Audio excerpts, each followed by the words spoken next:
हाँ जी, good evening all of you. उम्मीद करता हूँ कि आप सब बहुत बढ़िया होंगे। तो पिछले लेक्चर में हमने सोरगम फोडर क्रॉप के इंट्रोडक्शन को डिस्कस कर लिया था। तो आज जो मेन लेक्चर रहेगा वो रहेगा सिंगल कट सोरगम पे। हाँ जी, तो डिस्कस करेंगे। देखो जितना भी आज हम डिस्कस करेंगे, और मैंने पहले भी सोरगम जितनी भी क्रॉप्स करवा रखी थी वो सारी की सारी जो रिलेटेड रहेंगी वो रहेगी आईसीआर से। तो इसी करके मैं दोबारा से क्लासेस मैंने स्टार्ट कर रखी है, क्योंकि बच्चों को काफ़ी इशू आ रहा था कि सर आप नहीं करवा रहे हो क्लासेस, नहीं करवा रहे हो। तो स्पेशली मैं यही क्लासेस, अब मैंने बोला भी था बच्चों को कि मैं दोबारा से पीएयू के डाटा के साथ आपको क्लासेस दूंगा। तो आज मैं आपके साथ यही क्लासेस दोबारा से प्रोवाइड कराने आपको आया हूं। ठीक है जी। तो 1% की भी आप जुड़े हो हमारे साथ, कुछ सोच समझ के जुड़े हो, तो आपको 1% की भी दिक्कत नहीं आने देंगे। ठीक है। तो 1% भी आपको नहीं सोचना है। तो आज को इसकी शुरुआत करते हुए, आज दिन भी क्या कौन सा है, आज दिन भी शनिवार का है। तो शनि के प्रभाव को हमने कम किया और अपनी क्लास को स्टार्ट किया। हाँ जी, तो आज पढ़ेंगे सिंगल कट सोरगम के बारे में। देखो सिंपल क्वेश्चंस आएंगे भाई एग्जाम में। सिंगल जितने जितने क्वेश्चन बताऊंगा पढ़ते जाओगे, जिंदगी खुशी से निकलेगी। तो आज डिस्कस करेंगे सिंगल कट सोरगम को। हाँ जी, सबसे पहले हम बात करेंगे क्लाइमेटिक रिक्वायरमेंट की। तो क्या रहेगा climate requirement.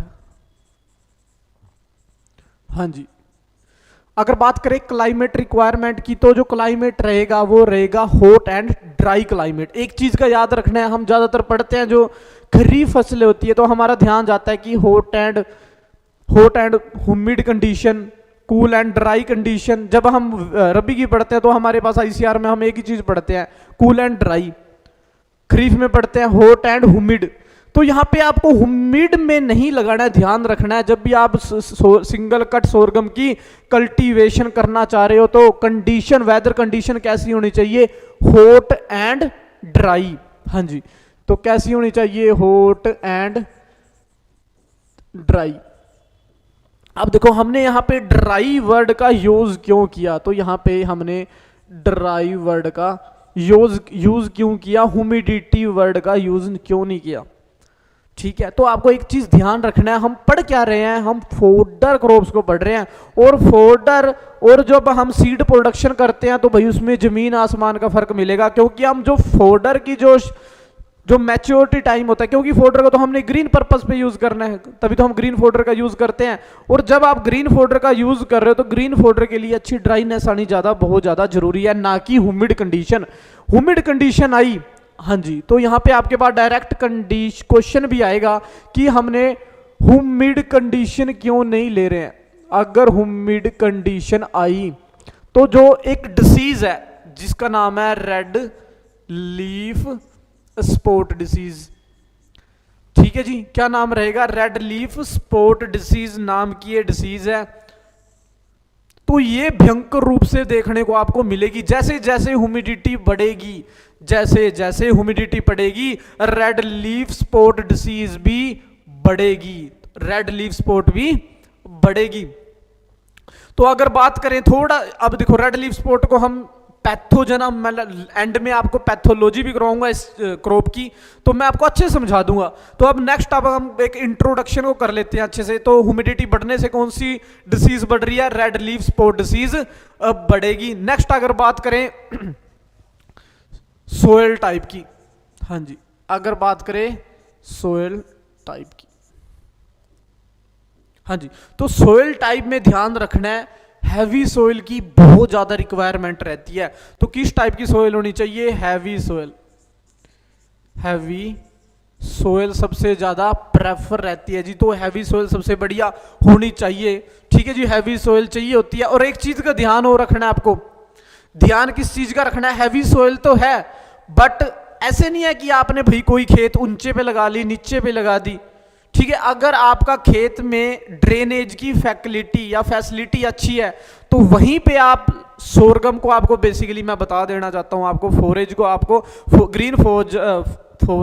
Green fodder forage crops को आपको बेसिकली वहीं पे ग्रो करना है जहां पे पानी ना खड़ा होता हो।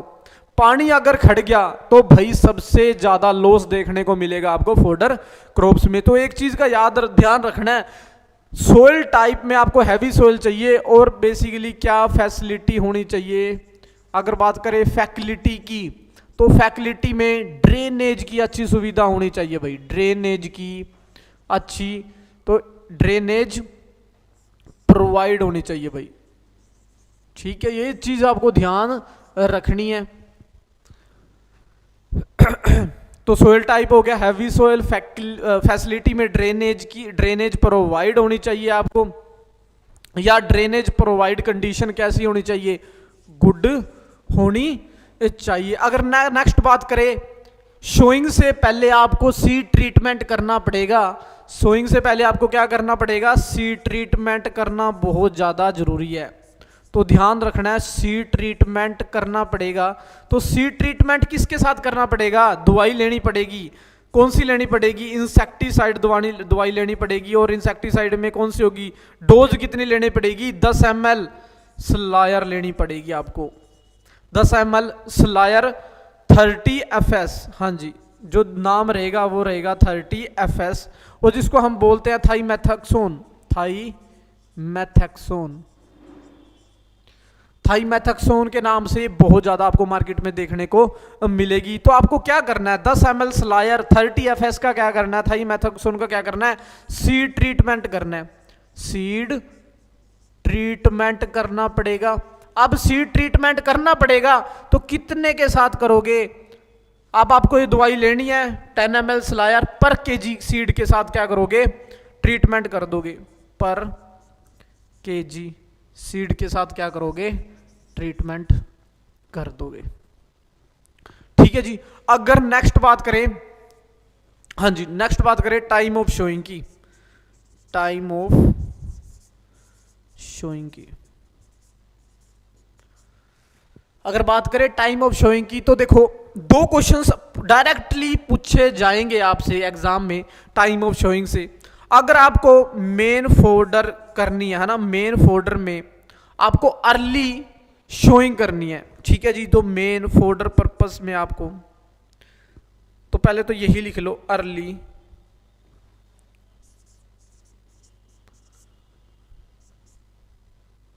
हाँ जी, early showing time, early showing time क्या रहेगा,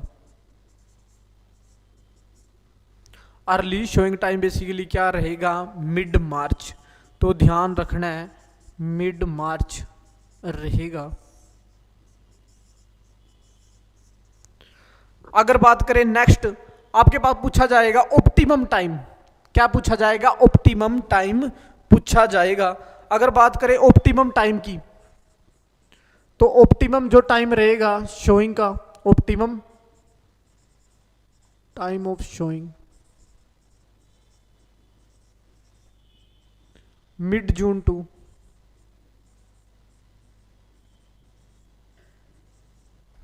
mid July, mid June to mid July basically क्या रहेगा, ऑप्टिमम टाइम रहेगा इस शोइंग का। अगर नेक्स्ट बात करें सीड रेट की, तो सीड रेट क्या चाहिए होगा फोल्डर पर्पस से, तो सीड रेट चाहिए होता है 20 से 25 kg पर एकड़, 20 से 25 kg पर एकड़ सीड की रिक्वायरमेंट रहती है। नेक्स्ट अगर बात करें स्पेसिंग की, अगर नेक्स्ट बात करें स्पेसिंग की, तो स्पेसिंग रखनी है आपको रो टू रो, बेसिकली जो रखनी है वो रखनी है 22 centimetre, row to row, row to row रखोगे 22 सेंटीमीटर,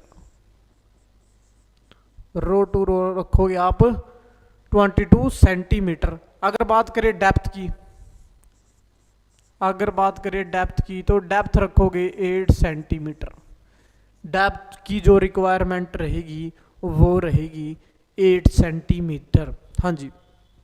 नेक्स्ट अगर बात करें मेथड क्या रहेगा शोइंग का, अगर बात करें method of showing, method of showing, तो याद ध्यान रखना है आपको, पूरा मेथड से आप क्या कर सकते हो, शोइंग कर सकते हो, पूरा मेथड से आप शोइंग कर सकते हो। सीड कम, हाँ जी, सीड कम फर्टिलाइजर ड्रिल से, फर्टिलाइजर ड्रिल से आप क्या कर सकते हो, सोइंग कर सकते हो जी। हाँ जी, अगर नेक्स्ट बात करें फर्टिलाइजर की, फर्टिलाइजर की, अब जो फर्टिलाइजर डोज आपको ध्यान में रखनी है, अगर रही रेनफॉल कंडीशन, अगर रह रही रेनफॉल कंडीशन तो जो नाइट्रोजन की मात्रा रहेगी, तो ध्यान रखना है हम रेनफॉल कंडीशन में नाइट्रोजन ही डालेंगे, तो कितनी डालेंगे, 20 किलो, कितनी रहेगी, 20 केजी पर एकड़। ठीक है जी। अगर नेक्स्ट बात करें इरिगेटेड कंडीशन की, इरिगेटेड कंडीशन की, इरिगेटेड कंडीशन की बात करें तो इरिगेटेड कंडीशन में आप नाइट्रोजन और फोस्फोरस मतलब P2O5 पेंटॉक्साइड की फॉर्म में डालोगे, तो नाइट्रोजन की जो मात्रा रहेगी वो रहेगी 20 केजी पर एकड़, और जो फोस्फोरस डालना वो डालना पड़ेगा 8 केजी पर एकड़। ठीक है जी। अब नेक्स्ट आपको क्या करना है, नेक्स्ट 1 मंथ लेटर, या बोल सकते हो आप 1 मंथ लेटर आपको देखो, नेक्स्ट जब आप इरिगेशन दोगे 1 महीने बाद, आप जो जब भी इरिगेशन की रिक्वायरमेंट रहेगी, तो नेक्स्ट या बोल सकते हो 1 मंथ लेटर, 1 महीने बाद आपको फिर क्या करनी पड़ेगी, मंथ लेटर नाइट्रोजन डालना पड़ेगा। तो नाइट्रोजन की जो मात्रा रहेगी वो रहेगी 20 केजी पर एकड़।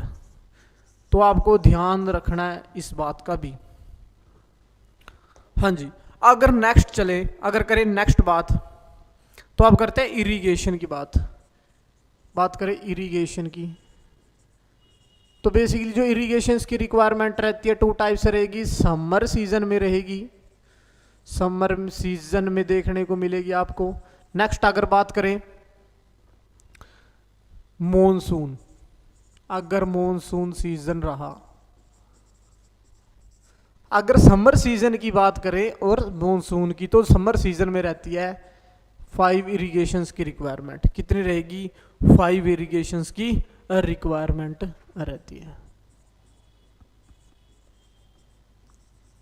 हाँ जी, अगर बात करें मॉनसून सीजन की, तो मॉनसून सीजन में कितनी रहेगी, 1 से 2 इरिगेशंस की क्या रहती है, रिक्वायरमेंट रहती है। हाँ जी, अब नेक्स्ट करते हैं हार्वेस्टिंग। देखो अब टाइम आ चुका है हार्वेस्टिंग का। अब हार्वेस्टिंग स्टेज यहाँ पे ये नहीं है कि आपको बहुत ज़्यादा पका देनी है, क्योंकि यहाँ पे आप सीड का नहीं यूज़ कर रहे हो, आपको यहाँ पे ग्रीन पर्पस का यूज़ कर रहे हो। यहाँ पे चारे में आप हरे का चारे का यूज़ करोगे।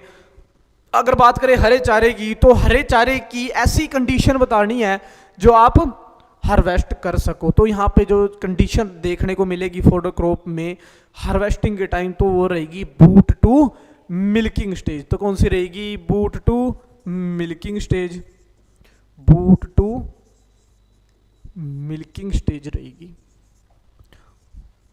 और जो आपको जो टाइम पीरियड रहेगा वो रहेगा 65 से 80 दिनों बाद, डेज आफ्टर शोइंग।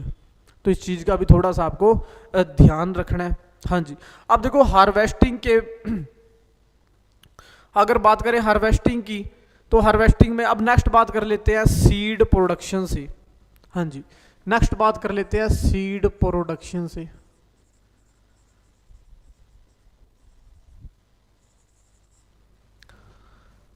अगर बात करें सीड प्रोडक्शन की, तो सीड प्रोडक्शन में सबसे पहले सीड रेट, ठीक है जी। तो सीड रेट क्या होगा, फिर टाइम ऑफ शोइंग,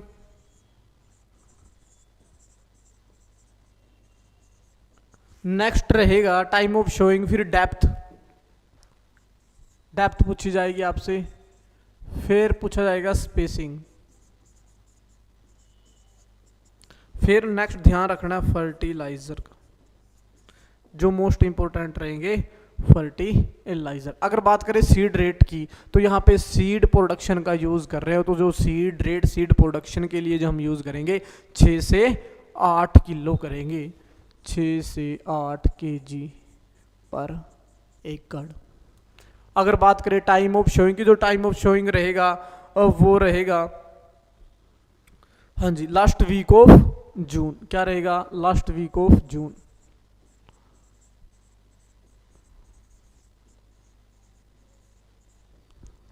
डेप्थ रखोगे 8 सेंटीमीटर, स्पेसिंग रखोगे 30 सेंटीमीटर।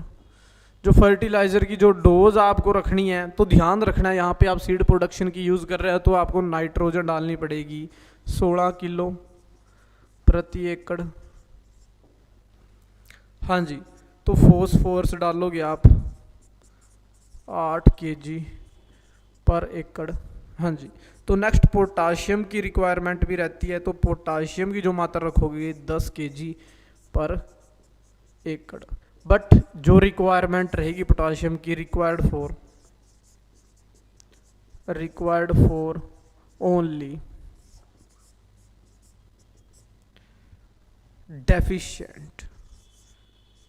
डेफिशिएंट पोटाशियम, या बोल सकते हो आप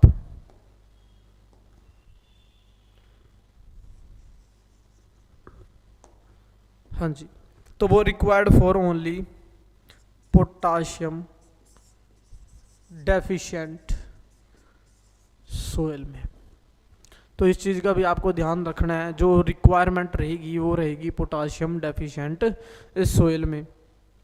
हाँ जी, तो अगर नेक्स्ट बात करें 40 दिन बाद, जैसे हमने फोल्डर क्रॉप्स में 30 दिन बाद डाली थी, तो यहाँ पे हमें क्या करना है 40 डेज लेटर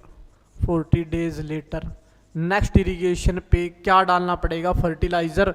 तो नेक्स्ट जो फर्टिलाइज़र की डोज रहेगी 40 दिन बाद वो रहेगी 16 kg पर एकड़।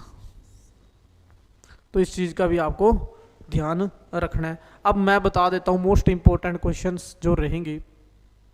हाँ जी, तो सीड रेट आपको याद होना चाहिए, time of, depth, spacing, fertiliser, और बेसिकली ध्यान से आपको पढ़ना है सभी कुछ। नाइट्रोजन को फॉस्फोरस की तरह, पोटाशियम की तरह डाला है, और नेक्स्ट जो रिक्वायरमेंट रहेगी वो कहाँ पे रहेगी। ठीक है जी, 8 centimetre 30 centimetre last week of 6 to 8 kg पर एकड़। तो इन चीज़ों का आपको छोटा छोटा ध्यान रखना है। अगर बात कर लूँ वैरायटीज़ की, तो जो वैरायटीज़ रहती है तो आपको ध्यान रखना है, सिंगल कट वैरायटी होगी, सिंगल कट जो वैरायटी रहेगी वो एक ही रहेगी, तो वो रहेगी SL 45। कौन सी रहेगी? SL 45 आपको देखने को मिलेगी। तो इस चीज़ का भी आपको ध्यान रखना है, SL 45 कौन सी वैरायटी है? ये सिंगल कट वैरायटी होगी। ठीक है जी, तो आज के लेक्चर में हमने सिंगल कट वैरायटी को पढ़ा, तो नेक्स्ट लेक्चर में हम पढ़ेंगे मल्टी कट सोरगम को। तो जल्दी जल्दी से हम क्या करेंगे, जल्दी जल्दी अपनी तरफ से हम जल्दी जल्दी सिलेबस कंप्लीट करवाने की कोशिश करेंगे। डेली के डेली आपको क्लासेस देखते रहो। Thank you.